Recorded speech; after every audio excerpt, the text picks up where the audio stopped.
Jadi majelis ilmu majelis yang hebat, majelis yang luar biasa. Lebih-lebih di zaman sekarang.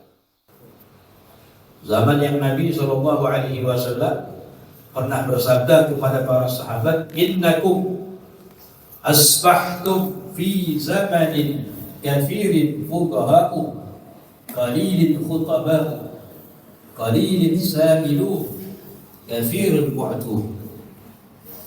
Al-amalu fihi khairu minal ilm." Nabi pernah bilang kepada sahabat, kalian ini berada di zaman emas, di zaman orang pahamnya banyak. Sahabat Nabi, hasil didikan Nabi Sallallahu Alaihi Wasallam.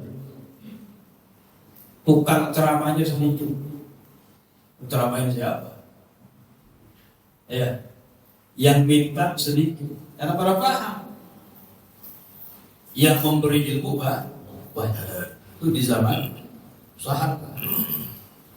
Di zaman kalian al-ilmu al-amalu fihi khairu minal ilm, maka amal lebih baik daripada ilmu. Artinya apa ya? Tinggal ngamalin aja, karena ilmunya sudah ada. Wa sayati 'alan nasi zamanun, dan nanti akan datang kepada manusia satu zaman, kata Rasulullah, qalilun fuqaha'uhu kathirun khutaba'uhu, yang pahamnya sedikit, tukang ceramahnya banyak. Siapa aja bisa ceramah sekarang. Qalilun mu'tuh, yang memberi sedikit, yang memberi ilmu sedikit, yang butuh banyak. Zaman yang kayak seperti itu akan datang nanti, kata Rasulullah, al-ilmu fihi khairu minal amal. Kedepankan ilmu lebih baik daripada amal. Artinya apa? Sebelum beramal, ilmu dulu. Karena orang beramal tanpa ilmu sia-sia. Umpama diterima, harus amal bil al-amalu bil ilm. Amal harus dengan ilmu. Sebagaimana Al-Imam Al-Ghazali mengatakan, al-ilmu bila amalin junun, wal amalu bi ghairi ilmin la yakun. Amal tanpa dengan ilmu tak ada. Artinya apa? Sia-sia, tak diterima. Orang ibadah tanpa didasari dengan ilmu tak diterima. Sia jadi sholatnya rajin, kadang-kadang nggak paham. Tata cara wudhu yang benar nggak paham, karena nggak belajar. Sholatnya kadang-kadang ada yang salah, rukunnya ada yang nggak dibaca apa dia. Kalau nggak tersentuh sama ilmu nggak paham. Makanya dikatakan apa? Amal bi ghairi ilmin la yakun. Amal tanpa dengan ilmu tidak ada, nggak bisa. Sebaliknya, al-ilmu bila amal, ilmu tanpa dengan amal junun, gila katanya. Ilmu tanpa dengan amal junun, gila. Ini ungkapan orang hebat luar biasa. Artinya apa? Harus mengamal dengan ilmu. Ada ilmu mengamalkan daripada ilmu. Karena samratul ilm bil amal, buah daripada ilmu amal. Bahkan dikatakan nukila 'anil Ghazali wa ghairihi ijma'ul muslimina ala annahu la yajuz li ahadin al-iqdamu ala fi'lin hatta ya'lama hukmallahi fihi. Dinukil dari Al-Imam Al-Ghazali dan selain beliau, ijma'ul muslimin, kesepakatan kaum muslimin, a'immatul muslimin, para imam orang muslim, ala annahu la yajuz, bahwasanya enggak boleh li ahadin, bagi seseorang enggak boleh apa? Al-iqdam ala fi'lin, melakukan satu perbuatan, hatta ya'lama, sehingga dia mengetahui hukmallahi fihi, akan hukum Allah dalamnya itu. Jadi nggak boleh sembarangan sampai dia mengetahui hukum Allah di dalamnya gimana. Repot. Menunjukkan apa? Harus dengan ilmu. Karena kebodohan daripada ilmu yang wajib di tempat banyak orang yang paham, itu ghairu ma'dzur, tidak diukurkan. nggak dimaafkan. Ya. Jadi ketidakpahaman, ketidaktahuan banyak majelis ilmu, apalagi di Jakarta. Puluhan ribu Jakarta. Nanti jam kapan aja ada insya Allah. Dari pagi subuhnya sampai malam. Ya. Ada banyak. Tinggal kita pilih aja. Makanya paksakan diri kita untuk hadir majelis ilmu. Paksain gitu. Takalluf harus kita dipaksakan. Nah, ada kisah ya disebutkan dalam kitab Risalatul Mu'awanah Imam Al-Haddad. An rajulin min ahli al-Maghrib. Ini memang jauh sekali ya. Kenyataan. Ya. Annahu kana katsiral ijtihad fil ibadah. Ada seorang dari ahli Maghrib Maroko ya. Ini terkenal ahli ibadah. Orang yang ahli ibadah. Wa annahu ishtara atanan. Dia beli seekor keledai perempuan. Beli apa? Keledai.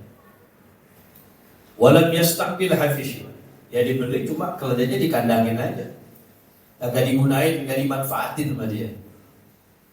Sehingga banyak orang yang bertanya kepadanya, "Sebab ente kenapa punya keledai kok enggak dimanfaatin?"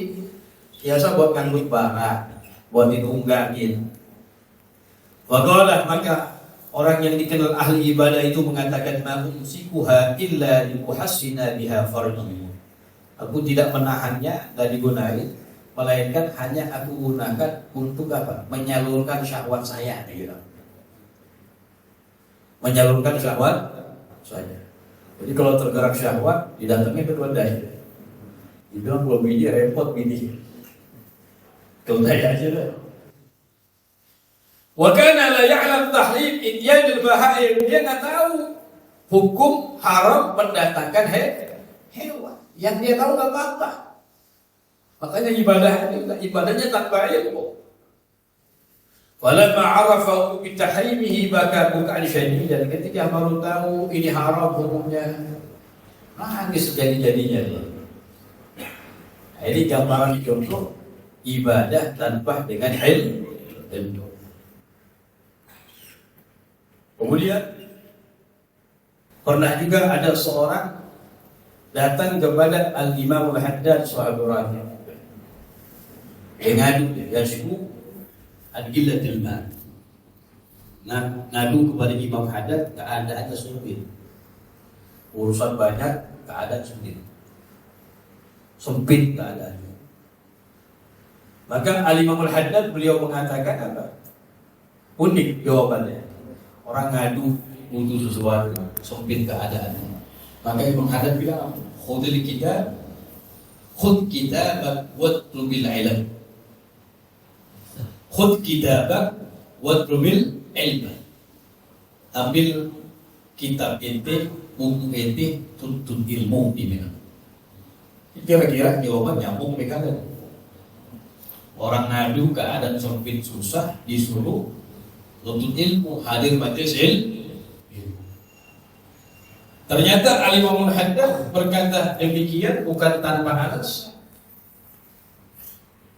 Dan ada satu sabda Nabi SAW, dan ini juga disebutkan dalam kitab beliau An-Nasaih Diniyah wal Wasayah Imaniyah. Satu hadis Nabi SAW bersabda, "Inna Allah takaffala li talibil ilmi bi rizqi." Sesungguhnya Allah akan menanggung rizki penuntut ilmu. Sesungguhnya Allah menanggung rizki penuntut ilmu. Lalu bingung lagi kita. Bukankah rezeki semuanya ditanggung sama Allah? Dijelasin sama Imam Al-Haddad dalam kitab Al-Asadiyah.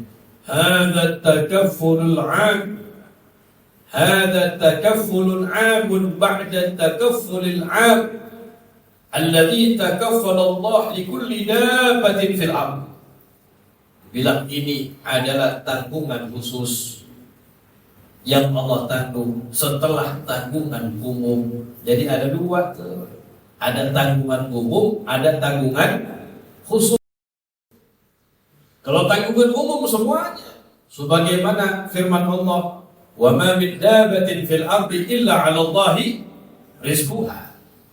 Tidaklah binatang melata yang ada di atas bumi melainkan rezekinya ditanggung oleh Allah. Itu namanya tanggungan umum. Siapa aja dapat. Tapi ada tanggungan khusus yang Allah berikan apa? Untuk penuntut ilmu. Makanya kita hadir majelis ilmu, pasang niat yang banyak yang baik. Pasang niat yang banyak yang baik. Ya Allah, saya hadir majelis ilmu, saya niat yang pertama adalah ittiba' bin Nabi sallallahu alaihi wasallam. Hadir majelis ilmu untuk menggembirakan hati Nabi, untuk saya memahami ilmu agama. Diniatinlah, ya Allah juga saya hadir majelis ilmu, saya niatkan mudah-mudahan anak-anak saya jadi anak-anak min ahlil ilm, jadi orang soleh, orang soleha. Diniatin juga, ya Allah saya hadir majelis ilmu, mudah-mudahan urusan dunia saya digampangkan, dapat tanggungan sungguh-sungguh. Banyak niat yang banyak, udah mentok nih, apalagi niat kebanyakan. Ini gak tahu dia, udah kebanyakan. Guru kita bilang, kalau bisa tulis, jadi kan banyak enak baca ini. Juga lupa. Lama. Ujung-ujungnya apa? Udah gak ada lagi bilang. Saya niat hadir majelis ilmu sebagaimana yang diniatkan oleh orang-orang saleh dalam mereka menghadiri majelis. Masuk semua. Enak gitu. Jadi beda-beda. Orang yang hadir majelis ilmu ada yang pahalanya sekian, pahalanya banyak, pahalanya gunung. Kadang-kadang datangnya telat, pahalanya juga gede dari kita. Sebabnya apa? Sebabnya niat ini bagus. Niatnya banyak, niatnya bagus. Apa itu dalam sebuah hadis? Berapa banyak amal yang sedikit, kasarat buniyah, dibanyakan pahala dengan sebab ini. Berapa banyak amalnya banyak, tapi dapat pahalanya nih, sebab niatnya nggak banyak. Makanya jadi umat Nabi, pasang niat yang banyak yang baik. Kalau niat doang, cuma azam, ada niatan pengen melakukan, ya, bukan niat cuma dalam hatinya nggak mau lakuin, bukan. Tetap pasang niat yang banyak, berazam pengen melakukan, itu begitu. Itu pasang niat apa? Niat di masjid yang ketiga. Kalau itikaf biasa dapat pahala. Pinter dia dinazarkan teman-teman. Makanya ulama membagi itu tingkatan-tingkatan niat dalam itikaf pahala.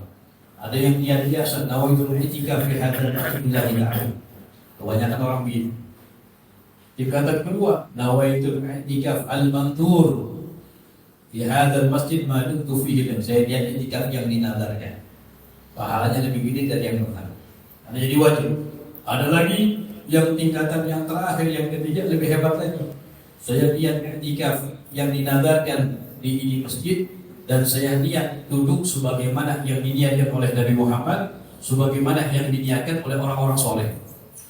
Pahalanya lebih banyak lagi. Cerdasnya mereka para ulama kita. Amalnya sama, duduk di masjid pojokan, tapi pahalanya berbeda-beda. Sebab daripada niat yang berbeda. Makanya yang pertama apa? Pasang niat, fasahihin niyata qaulal amali waqi biha mahrunatan bil awwali. Berbagus niat yang pertama. Pembukaan, pasang niat yang baik. Ya, pasang niat yang bagus. Semuanya segala yang dari amal kita kumpul di perkumpulan baik, pasang niat yang banyak. Begitu. Ayah Halimah Al-Ghazali jadi anak orang hebat luar biasa. Dia setiap hadir majelis ilmu, dia dilihat, ya Allah, jadikan anak saya orang soleh, jadikan anak saya min ahlil ilm. Setiap hadir majelis ilmu begitu, ingin ikhlas terus begitu. Yang keluar udah jadi hujjah terserah, jadi imam besar, ya begitu. Sebab niat berperan. Kalau kita kepengen, guru kita pernah bilang, ya, dia ngomong kepada anaknya, saya mau tanya, kamu ketika lihat anak kamu, apa yang kamu bayangkan? Ya, Ya, biasa aja kan ya, main biasa. Tahu kan, ayah kalau lihat kamu gimana? Ayah setiap lihat kamu, ayah selalu minta kepada Allah. Ya Allah, dijadikan anak saya orang yang ahli ilmu. Jadikan anak saya orang soleh yang bakti sama orang tua setiap memandang anaknya. Ketemu dalam hati aja begitu. Oh, tiap hari anaknya orang-orang hebat semua saya. Itu nggak lepas dari tengah orang itu. Itu baik begitu. Jadi pasang niat minta mohon yang banyak kepada Allah Subhanahu wa ta'ala. Ya mudah-mudahan Allah anugerahkan kepada kita seorang dia. Rabbana atina fid dunya hasanah wa fil akhirati hasanah wa qina adzaban nar. Wa sallallahu ala sayyidina Muhammadin al-habibil mu'azzam wa ala alihi wa sahbihi wa sallam. Walhamdulillahi rabbil alamin.